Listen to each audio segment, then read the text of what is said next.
We tend to treat money as a clean mathematical equation, a puzzle solved with calculators, spreadsheets, and cold logic. But the most critical financial decisions of your life are rarely made in front of a spreadsheet. They happen at the dinner table.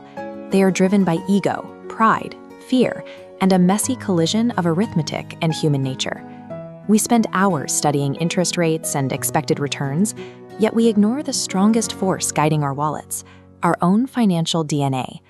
Every person goes through life anchored to a unique mental model of how the economy works, forged entirely by the specific economic environment of their youth.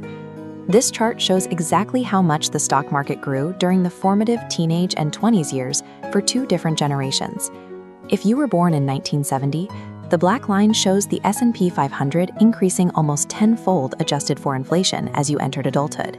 You learned that the stock market is a wealth-generating machine.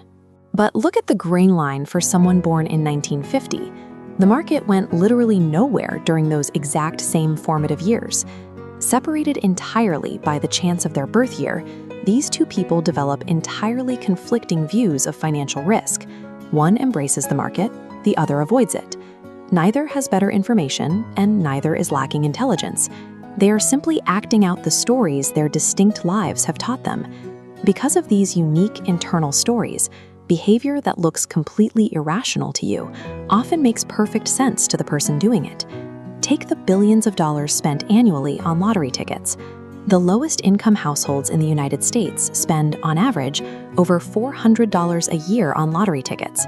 Simultaneously, roughly 40% of Americans cannot come up with $400 in an emergency. The people blowing their safety nets on staggering odds are the exact same people who lack a safety net entirely. To someone with a comfortable savings account, this NAS is terrifying. But to someone living paycheck to paycheck, with no realistic prospect of compounding wealth, a lottery ticket provides a specific utility. They are buying a dream. They are paying a small fee for the temporary feeling of possibility that wealthy people already live out every day. We don't have to agree with the behavior to understand the logic. No one is actually acting crazy. Everyone checks the boxes they feel they need to check in the moment. Building a resilient financial life starts by identifying the invisible narratives and past experiences secretly steering your own wallet. Over 2,000 books dissect the investing strategies of Warren Buffett. They analyze how he picks companies, reads balance sheets, and evaluates management. But most skip over the single most powerful variable in his success. He has been investing consistently for 3/4 of a century. To understand the confounding nature of compounding, look at his net worth. As of a few years ago, Buffett was worth $84.5 billion. $81.5 billion of that came after his 65th birthday. If Buffett had started investing in his 30s and retired at 60 to play golf, even maintaining his exact same phenomenal annual returns, his net worth today would be roughly $11.9 million. Compare him to hedge fund manager Jim Simons. Simons has compounded money at 66% annually since 1988, 3 times Buffett's rate. Yet Simons is 75% less rich than Buffett. The math explains it. Simons didn't find his investing stride until he was 50 years old. He simply hasn't had the time to let the math run wild. Time is a massive lever, but it operates alongside 2 forces that dictate every financial outcome: luck and risk. In 1968, Bill Gates attended Lakeside School, one of the only high schools in the world with a computer. Out of millions of teenagers globally, Gates experienced a 1 in a million stroke of luck that set the foundation for Microsoft. But he had a close friend named Kent Evans. Evans was equally brilliant, equally driven, and shared Gates' obsession with computers.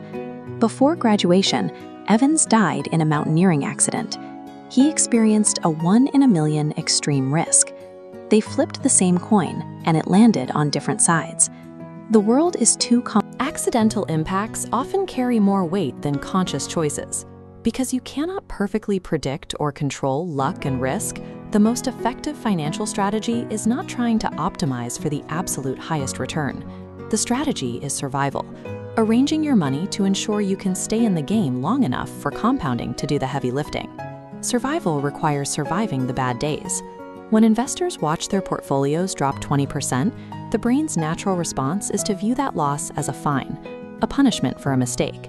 And human nature dictates that we should alter our behavior to avoid paying fines in the future, prompting people to panic and sell. This chart tracks the Dow Jones Industrial Average from 1950 to 2019. It delivered an incredible 11% annual return. But look at the shaded regions.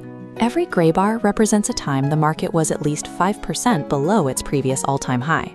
Market returns are never free. They demand you pay a price. When you pay a $100 to take your family to Disneyland, you don't view that $100 as a fine or a punishment. You recognize it as an admission fee, a necessary cost to experience the magic of the park. Financial markets charge an admission fee too, but the currency is not dollars and cents. The price tag is paid in volatility, fear, doubt, and uncertainty. Many investors try to sneak into the park without paying the fee, trading in and out to dodge the dips. The market rarely rewards this. But when you reframe market volatility as a simple admission fee, rather than a punitive fine, you gain the psychological endurance to absorb the chaos and let your money grow. Enduring the market is only half the equation. You also have to navigate the central irony of modern capitalism. We constantly judge other people's financial success by what we can see, but true wealth is defined entirely by what remains invisible. We conflate two words that mean entirely different things: rich and wealthy. Rich is simply a measure of current income. If you see someone driving a $100,000 car, they are rich. They need a baseline level of income to afford the monthly payment or the debt required to buy it. Rich people often go out of their way to ensure you know they are rich. Wealth is hidden. Wealth is income that has not been spent. It is an option not yet taken. Its value lies in the flexibility and freedom to purchase more in the future than you could today. In 2009, singer Rihanna nearly went bankrupt after a period of intense overspending, eventually suing her financial advisor. The advisor's defense was brutal but accurate.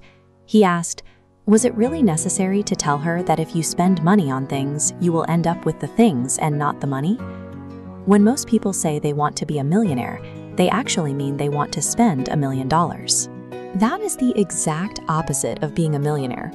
Wealth is a car not purchased, the diamonds not bought, the first-class upgrade politely declined.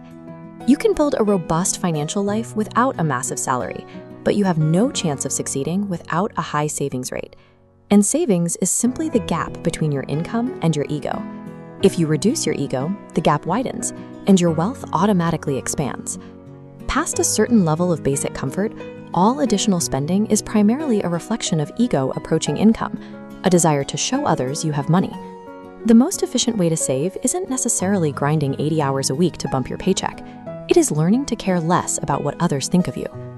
The mechanics of money matter, but the psychology of money determines the outcome. Be careful taking financial cues from people playing a different game than you. Increase your time horizon and structure your portfolio so you can sleep soundly at night, regardless of what the market does tomorrow. Chasing the highest returns or buying luxury goods to impress friends carries hidden, exhausting risks. The ultimate value of wealth isn't the ability to buy an expensive car. It is the independence to wake up every morning knowing you can do whatever you want.